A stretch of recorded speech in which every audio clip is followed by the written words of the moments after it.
Hello, I'm Tim Ziemer, coordinator of the U.S. Global Malaria Strategy and Program. I'm doing that underneath the President's Malaria Initiative and the coordinator's position. I'm responsible for implementing the President's Malaria Initiative, which was launched in 2005 to focus in on 15 of the most endemic malaria-ridden countries in Africa, and to accomplish certain goals and objectives. And that was to reduce malaria mortality by 50% by the end of 2010. Those weren't our goals. Those were the RBM goals. Those were aligned with the Millennium Development Goals and consistent with the Abuja targets made up by African leaders. And so we're aligning our targets and goals to complement some of the international targets. Following on the President's Malaria Initiative that was to go from 2005 to 2010, we've picked up the second phase underneath the Hyde-Lantos bill, which was signed into law in 2008, which basically acknowledges and institutionalizes the role of the malaria coordinator from 2009 to 2013. And what that demonstrates is that we have strong political leadership by the previous and the current administration, as well as by our Congress, who has recognized that malaria is a major deliverable in the foreign assistance strategy.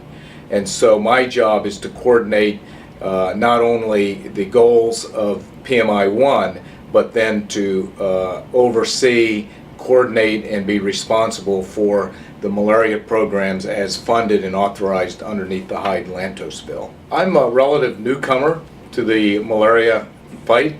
I have been familiar with malaria my entire life. I was raised in Asia, but then after college went on and had a full career in the United States Navy. Following the Navy, I ran an organization, a humanitarian faith-based organization out of Baltimore, and we worked in 26 different countries. Health was a major deliverable by the organization, and then I was requested by the previous administration to come in and be the coordinator. Malaria has become a passion for me, and it's probably from my perspective, one of the most significant things that I've had the privilege of being involved in and being responsible for. So I'm really grateful to be here. And I say it's one of the most significant. I recall flying airplanes on and off ships in the Navy. That was pretty exciting and pretty hard to beat, but I would put malaria right up there. Yeah, my experience with malaria began in my childhood. Having been raised in Asia, we were exposed to many tropical illnesses and diseases. My entire family of 5 had malaria. My father had dengue fever, and so I was raised in that environment with a full knowledge of the adverse impact that malaria has on individuals, families, and communities. As I consider the impact that malaria has throughout the world, I think the first thing we must do is look back and celebrate the progress that's been made in many of the countries in the United States, South America, Europe, and many countries in Asia. And we can celebrate that and learn from their lessons. But we must roll up our sleeves and stay focused on this sub-Saharan African belt that extends into the Amazon basin in South America and well into Asia, along the southern peninsulas of India and into Asia and Indonesia. That is a very, very infectious belt. You've heard the statistics and figures. The area that we're focusing in on in Africa represents about 95% of the deaths. And of the 95% of the million people who are killed by malaria each year, the majority of those individuals are pregnant women and children under 5. So our programs are focusing in directly on that vulnerable, at-risk population group. I was recently in Malawi, was introduced to a woman who is under $2 a day wage earner, and I was informed that about 30% of her disposable income went to buy anti-malarial drugs for her family. That's economic impact. Then I was told that when one of her children contracted malaria, it took her out of the fields, the marketplace, or work for 3 days. That's per child, per incident, and she had 4 children. So if that's fact, and I believe it is, that's economic impact. I think we all need to be very pleased and celebrate the fact that we have effective tools to prevent and to treat malaria. You all have heard that malaria is a disease, a contradiction, in that while so many are suffering, we know what causes it, and we know how to treat it, and we know how to prevent it. With PMI, we have embraced 4 basic tools. I call it my PPPT program, and it's not public-private partnership. It's prevention, prevention, prevention, and then treatment. And on the prevention side, and I think we need to remind ourselves that our goal here is to keep people from catching malaria.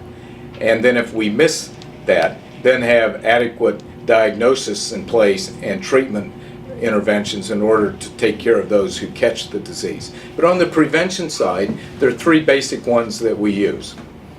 The first one is indoor residual spraying, where we take a very effective endorsed insecticide and spray it on the inside of a dwelling or a home, on the walls. Then there's the distribution of long-lasting insecticide-treated bed nets, which acts as a repelling agent or a barrier to keep individuals from being bitten by mosquitoes. And then the third, again, focusing in on maternal health and pregnant women. When young mothers-to-be go into prenatal clinics, they're given 2 or 3 doses of sulfur dioxide pyrimethamine. It's a prevention so that if they get bitten by an infected mosquito, they'll be able to avoid catching the disease. And again, the reason that's important is because the malaria parasite migrates from the liver to the placenta in a pregnant woman. And so once, as she goes through her pregnancy, she's subject to severe anemia. It not only affects her health, but the health of the developing child. So those are the 3 prevention interventions. And then on the treatment side, we have we make available the very effective anti-malarial drug. We categorize it as the ACTs, or the artemisinin combination therapy. Indoor residual spraying is a very, very effective malaria prevention intervention. It's based on the science of taking a proven effective insecticide, going through the environmental compliance procedures, the training, the logistics, the approval mechanisms, and then basically taking the insecticide, diluting it with water, and then pressure spraying it on the walls of a home or a dwelling. Again, it's meant to affect the malaria-infected mosquito. The entomologists tell us that after a mosquito has bitten somebody and they're carrying this blood with them, that the mosquito will go and rest on the side of on the walls, and then while it's resting there, the insecticide will basically take up residence on its legs and end its life prematurely. The whole idea is to break the cycle of the parasite being carried from one human to the other. Last year, over 27 million people were beneficiaries of the indoor residual spraying programs that PMI alone funded. And then we have programs that have been funded by the World Bank and the Global Fund. And so when you add up all those resources concentrating on approved, effective indoor residual spraying programs, this will make a huge dent in preventing malaria in some of the most endemic countries in Africa.